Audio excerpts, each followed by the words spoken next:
Welcome, viewers, to this incredible episode of London Lights. Today, we're going to be talking about the one and only greatest band in the world, the Beatles. Early Beatles, that is. Liverpool, the Mersey Sound, the Cavern Club. We're going to take you down a magical mystery tour to one of the greatest bands that ever lived and talk about their exciting adventure. Now, you may say, well, what's going on? This is London Lights, London, Ontario. What does London, Ontario have to do with Liverpool, England? Well, I'm going to tell you about that in a moment. My guest today is Kelvin Harrison, and we're going to talk about Kelvin and talk with Kelvin because he grew up in Liverpool and had a musical band called the Top Spots. And they played at the Cavern, and believe it or not, opened for the Beatles, rubbed shoulders with the Beatles. We are in the presence of rock royalty. Kelvin, welcome to the program. Thank you very much. Thank you. It's a pleasure to be with you. And again, I love London. It's my second home. Well, we're going to talk about that. Let me give the viewers a little bio about your background. So Kelvin's coming to us today from Sheffield, England, but he was raised in Liverpool, and he's familiar with all of the famous Beatles sites that we've all heard about and read about and heard music about. Penny Lane, Strawberry Fields. He's going to tell us about Brian Epstein's record store, NEMS, the music store that all the musicians would go to and get free strings, guitar strings on the side. He played in a band called the Top Spots, who opened for the Beatles, and also played the Cavern Club on a number of occasions. And like the Beatles, he was one of the bands that was invited to go to the Star Club in Hamburg, Germany, where the Beatles also played. He also had a band called the Mersey Monsters, kind of an early version of Alice Cooper with explosive fireworks on stage and that kind of thing. He rubbed shoulders with the Beatles. He was part of the Mersey Beat sound in Liverpool. He was familiar with acts like Billy Kramer, Tony Sheridan, who recorded the first Beatles record called My Bonnie. And he lived in London, Ontario for 10 years, from 1967 to 1977. When he was here, Kelvin started some gospel bands, the Brotherhood, Fire and Rain, Sweet Seasons, and they played the El Morocco Club on Wellington Road for 2 years, as well as the Searching Eye Coffee House, which my band had played as well. Kelvin played soccer in London, Ontario. He may possibly be the best soccer player that London has ever seen. He scored 56 goals in 22 games, 6 goals in the playoff game when they won the cup, and he still holds the London, Ontario record for most goals in a playoff. Last but not least, Kelvin was my first Spanish guitar teacher in 1967 for 3 or 4 months. Kelvin, you are a legend in my mind. I was 11 years old. It's so great to see you. And again, the wonders of technology to have you here from across the Atlantic for this version of London Lights. Welcome. Thank you very much. Do you know, the last, 4 or 5 nights, I have not really slept that much because I was thinking of all the times I spent for those 10.5 years in London, Ontario, and I loved it. I mean, it wasn't all great, but I love that city. It is something else. Well, it sure is, and that's why we have this show called London Lights. We are proud of our city's history, especially the musical history, and you're part of it. Now, I got to tell you, though, to be honest, when I was 11 years old and you were teaching me guitar, and you told me that you knew the Beatles, you hung around with the Beatles, you played the Cavern Club, I believed you. But as I got older and we lost touch, I really started to question that story. I thought, could this really be true? And then on Facebook, about a year or so ago, I saw a picture of you and your band playing at the Cavern Club in your younger days. And I said, it was true. I was rubbing shoulder with a legend who rubbed shoulders with another legend. Do you recognize these guys? Let me just see if I can. I certainly do. Yeah, I certainly do. Yeah. Tell me about it. Only the first time I saw them, to be honest, I was just starting out and I was absolutely gobsmacked that anybody could be so professional and so relaxed on stage. It was amazing, but also so skilled. They were absolutely amazing. Well, let me ask you this, Kelvin. When George Martin was going to record the band for the first time, he said, I've seen them live in the Cavern Club. He said, these guys are so slick. They're so professional. They've got every note down perfectly. We're going to go in and record an album, and it probably won't take us more than a day or two. And that's exactly what happened. And they ended up recording this incredible album, one of my favorites, because you can feel the energy of the band. They are on fire. They're on their prime. They're hitting their stride. Did you actually see the Beatles in the Cavern Club? I certainly did, and also associated with them. But the first time I saw them there, I was just starting out, and there were seats down the central row, and then off to the side, it would be chock-a-block, like really full with people who the only way you could dance was to dance like this. It was called the Cavern Stomp, and that actually spread around the world a bit. But the first time I saw them, I went with my drummer, and I was absolutely amazed at the skill of these people, and also not just the skill, but the showmanship, the way they reacted on stage, the way they talked to one another, made people in the audience laugh, the way they related with the audience was absolutely incredible. And I thought, I've never seen anything like it in my life.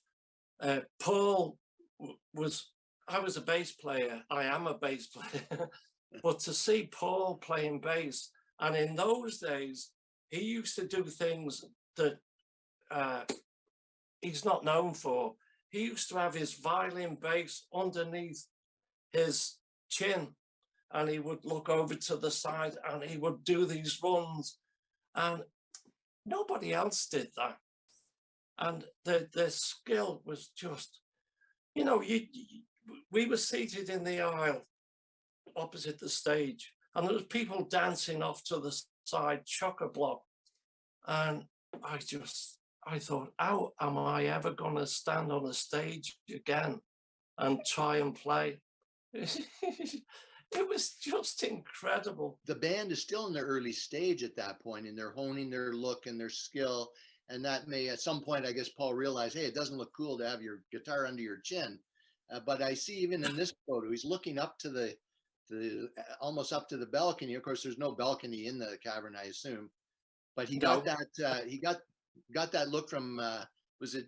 You said Gene Vincent, or? Absolutely. Now, not many people know about this, but if you look at Gene Vincent, old films and that, Gene used to look up to the balcony and he'd open his eyes really wide and he would turn his head to the side and he would sing, as it were, to the balcony. Paul did exactly the same. And there isn't anybody that will tell you this because it didn't connect with them.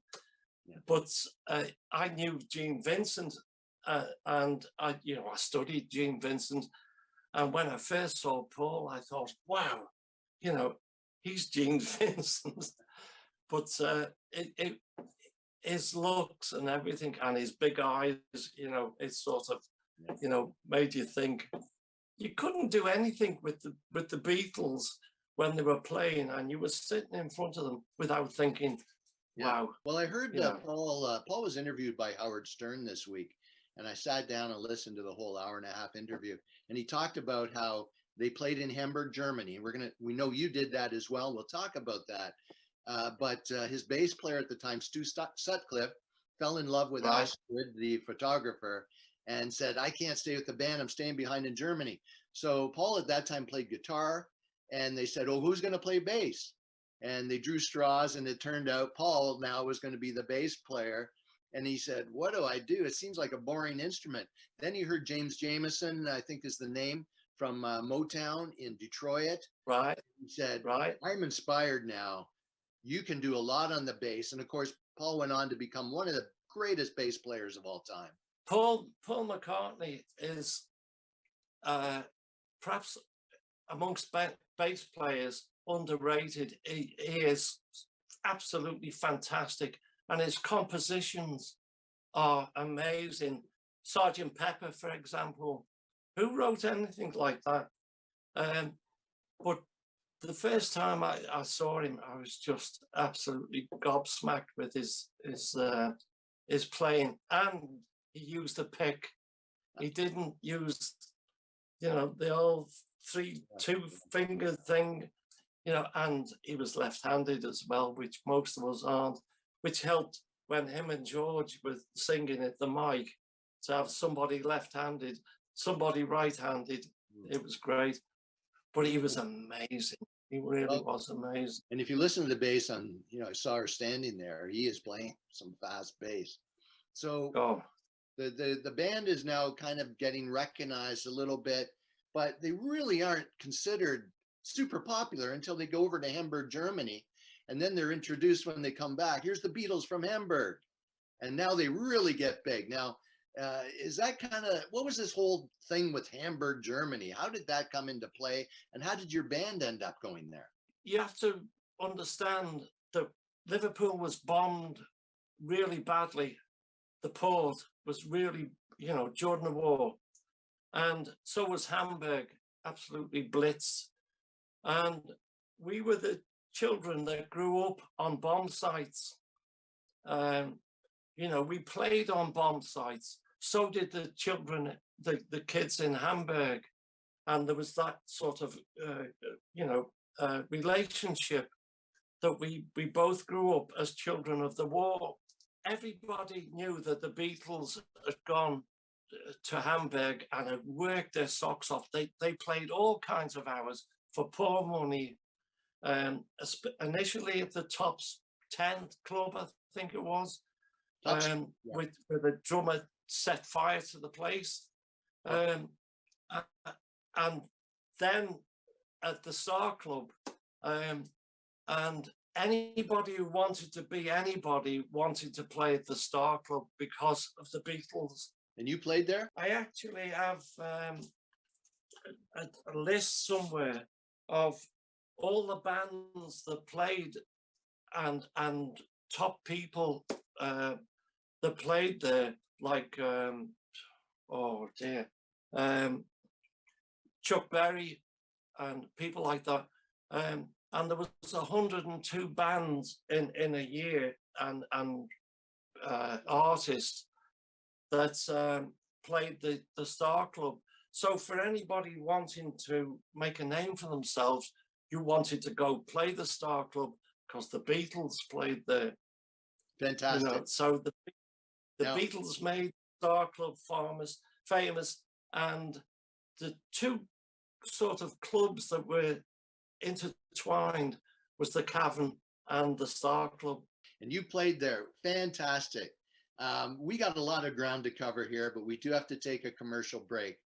So when we come back, I'm going to talk about your band opening for the Beatles, what that was like, your milk promo commercial in the Cavern Club when the Beatles came in and visited you, and then we'll hear about your days in London. Stay with us, viewers. We'll be right back with Kelvin Harrison from Liverpool, England.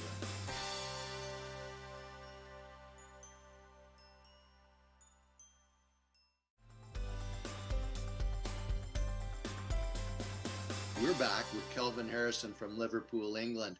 Now, Kelvin, you were telling us about your early days in Liverpool, your band, the Top Spots, playing in the Cavern Club, following the Beatles to the Star Club in Hamburg, Germany.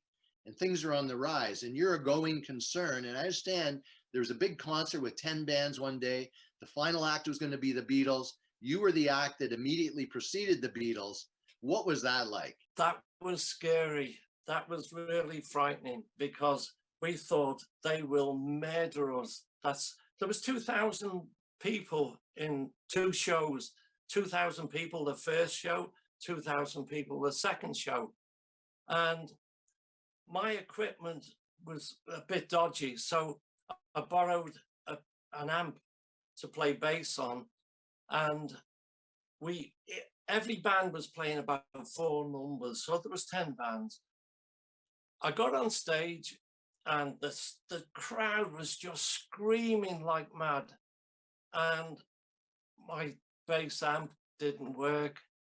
Oh. So the only choice I had was to mime, just to pretend. So I played away as though I was playing all over the place, but nothing was coming out. Oh, no. So the girls were screaming that much that nobody noticed. And remember, it wasn't always the girls that were screaming, it was the lads as well. Wow. So, you know, there was loads of girls screaming, but there was also lads. And I had 4 numbers to get through. So I thought they're going to murder us, but they didn't. They screamed that loud that we just bowed and we said, thank you. And off we went. And then the Beatles were introduced with all their great gear, their Vox amps, and, you know, wow. great guys, great performance, great appearance. Awesome. Well, when we were doing our pre-interview telephone call, you were telling me about some of the sites, of course, of Liverpool that were all the Beatles made famous in their records. Penny Lane, Strawberry Fields. We've all read about Brian Epstein's record store that the Beatles would frequent. Right. And the music store, there was one key music store everyone seemed to go to. You were telling me about that. These are all places you're well familiar with, correct? Yeah. Do you know the thing about Brian? It was very posh. You know what posh means? It means upper class, you know, well spoken.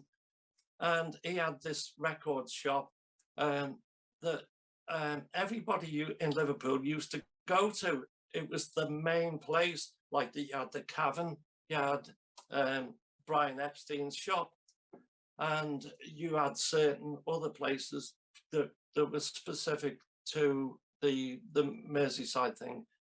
And he used to put all the latest discs on from America and so on, and he was quite a gentleman. And so if you wanted to know all the latest stuff that the local bands were playing, that's where you went. That's where you got into the cubicles, put your headphones on, and listened for as long as you wanted to without buying anything. Oh, that's great. But, well, listen, yeah, you didn't have to buy. I know we can talk about the Beatles for hours, but this is London Lights, so I want to get the London connection here. So it's 1967. Okay. You've opened for the Beatles. You've had pretty good success with your band. There's the story about you doing a milk commercial to promote the drinking of milk, and the Beatles came into the Cavern where you were doing that. But we don't have time to get there today. I might have you back another time, I hope. But you come to London, Ontario, 1967. What on earth brings you to London, Ontario? Right, I've become a Christian, and the friend that sort of led me to the Lord, he had married a London girl, and so I thought, well, I've got no friends that are Christians, so I'm going to go to Canada and I'm going to go to London. I couldn't have picked a better place because, I mean, the Forest City is gorgeous, and so that's how I ended up in London as a Christian, not anybody except my friends from Liverpool. And of course, you end up moving into the back apartment of the house that we're renting on Marmora Street in London, Ontario. I'm 11 years old and I need a guitar teacher, but we don't have money for a guitar teacher. And Kelvin Harrison moves into the back apartment and he says, Dan, I'll teach you how to play guitar. And I'll never forget the main 3 lessons you taught me. Ray Charles, what did I say? Just to get my fingers moving. Then you taught me how to do quick chord changes. You said, Dan, we're going to learn Peggy Sue, a Buddy Holly song, A, D, A, E, as quick as possible. I'm thinking, man, this guy doesn't give me a break. And then you said in lesson 3, time to learn bar chords now. And I thought, this is a That's little fast. But you had me learn Till There Was You by the Beatles. And from a guy named Kelvin Harrison, the name Harrison, the Liverpool accent, I'm like, how did I ever luck out like this? This is incredible. And then, of course, you started a band and some other bands, and you're playing soccer in London. Was there a good music scene in London at the time? There was actually Dundas Street had some good spots, and there were some good pop groups. They didn't actually sort of have the Mersey sound, but there was good musicians. There's no doubt about it. Very good musicians in London. And you have good memories. You were here for 10 years and then back to Liverpool, correct? Correct, yeah. And at that time, you know, did you hook up with your band, the Top Spots, again? And I got to ask you this. I mean, you're essentially a competitor with the Beatles early on, and now, of course, they've reached superstardom. Did you ever? What were your emotions and feelings about that? Did you ever feel that maybe your band missed out, or were you just happy to be part of the ride, or what was your feeling? No,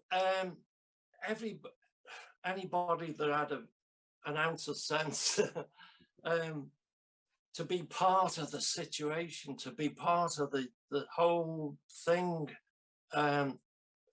it was like spiritual and it was physical, and I mean, I've never known anything like it. My band, actually, when we came back from the Star Club in Hamburg, we broke the Beatles attendance record at a place called St. John's Hall, which was one of the big places. Now, if you can imagine a small hall with about 525 people exactly. The Beatles had 500 people there. We got 525 when we came back from Germany. Wow. And to know that, you know, it was fantastic. But it was so spiritual, and so I think it was like a time that would never be again. You know, there's just no two ways to explain it. Yeah. That the people you would meet and you know, the history now is incredible. Well, you know, we are running short of time, and I just want to get some quick insights on the Beatles themselves. You told me Okay. about the milk promo commercial, and while you were doing that, the Beatles came into the Cavern Club, correct? Right? Yeah. So that day we were doing the photo session for the national newspapers, Milk Marketing Board. The Ricky Gleason and the Top Spots drink milk at the Cavern. I'm like, yeah, some chance.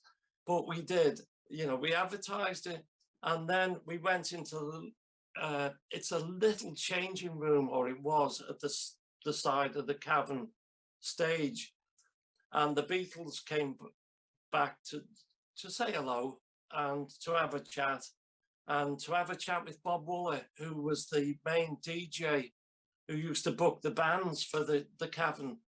And, you know, we had a nice chat, just like you and I are talking now. Ringo with his hands in his pockets, you know, and a ciggy in his mouth. And also at that time, I will mention this, they started to knock the wall down into the next cavern. And I went to London, Ontario just after that, so I never found out what it was about. But I looked inside, and it was awesome. All these cavern, like, it's hard to explain, but these were old slave trading, you know, warehouses, and it was awesome. And Well, the Beatles, we got on great. yeah, that's so fantastic. And you know, you and I were so fortunate to grow up during that period of time when the music was so exciting and so full of life and energy and so life affirming. I was in my Yeah. gym this week. I won't name the gym, but they had some music going over the speaker in the locker room, and I'm thinking that's not music. I feel sorry for the Oh, kids today that they have to listen to this garbage essentially. But garbage. we had the Beatles, and our lives were filled with color and excitement because of it. And joy. Final words? It was something special that I will carry to my grave, and I would love to be able to talk to people and tell them what it was like, because there's never been a time before and there's never going to be a time after when the Beatles showed us the way, and the happiness and the joy. Life now, some of the music is absolute rubbish. Well, I know you and I both feel that way. There's the odd gold nugget there once in a while, but Kelvin, I'm so grateful for you to take the time to be part of this program. It's been wonderful to hear your stories, and I hope we can have you back again sometime. But Kelvin Harrison from Liverpool, England, thanks for being with us. Thanks for telling us about the Beatles, the early days, and you take care of yourself and keep playing bass, keep rocking. I will. Pleasure, absolute pleasure. Thank you. God bless you. Thanks.